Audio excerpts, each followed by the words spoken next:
past months din talaga, ayoko na nagko-content dito sa aking vanity mirror kasi sobrang liwanag niya and sobrang din ako nai-insecure sa itsura ng face ko. Okay guys, get unready with me. First thing is magtanggal muna tayo ng ating pilik mata.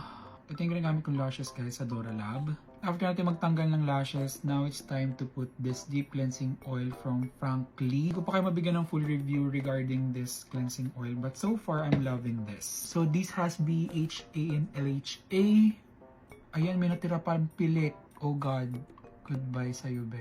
Now, tanggalin natin itong ating eyeliner and eyeshadow. I took a bath na din pala, tapos doon ako nag-cleanse ng face. So, hindi ko na mapakita sa inyo yung nag-cleanse ako ng face. But, yung ginamit kong cleanser is this one from Katidal. Alam ko meron pa silang ibang klase ng cleanser, hindi lang to. So, ito talaga. Next na tayo sa toner. Itong toner na to guys, hindi ko pa siya pwedeng i-reveal sa inyo. Pero so far, I'm loving this. Also, I'm not expecting na magiging effective siya on my skin. Ang ganda talaga nito. By the way, yung serum ko tonight is from Pond's, yung Niasourcinol nila. Ayun nga, going back, sobra talaga ako na-insecure mag-content dito sa vanity mirror ko. Yun nga kasi nga, 'di ba? Nakakaano kasi kitang-kita yung balat tapos shocks. Pero there's nothing wrong with that naman.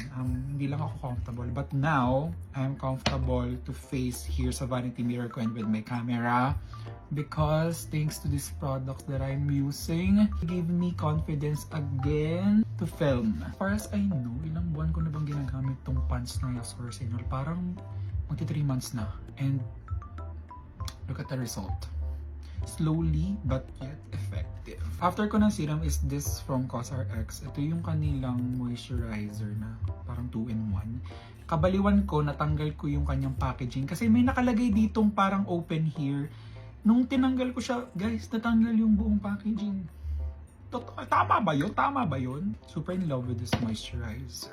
Keeps my skin hydrated, moisturized, and nakaka-help din siya to lighten dark spots. Yun talaga yung need ko ngayon sa skincare, yung mga may ingredient or products na makakapag-lessen ng breakout ko and also makakapag-lessen ng mga dark spots and pimple marks. Ito yung isa sa mga holy grail kong cream kasi pag tutubuan ako ng tigyawat, like this product is from Super K Beauty. Kung gusto niyo ng ganito, i-check niyo lang yung First Aid Care Cream or in one na siya, AHA, BHA, PHA, saka LHA. So, those ingredients are active. So, yan, ganyan lang ginagawa ko guys. That's it for my night skincare routine. Bye guys!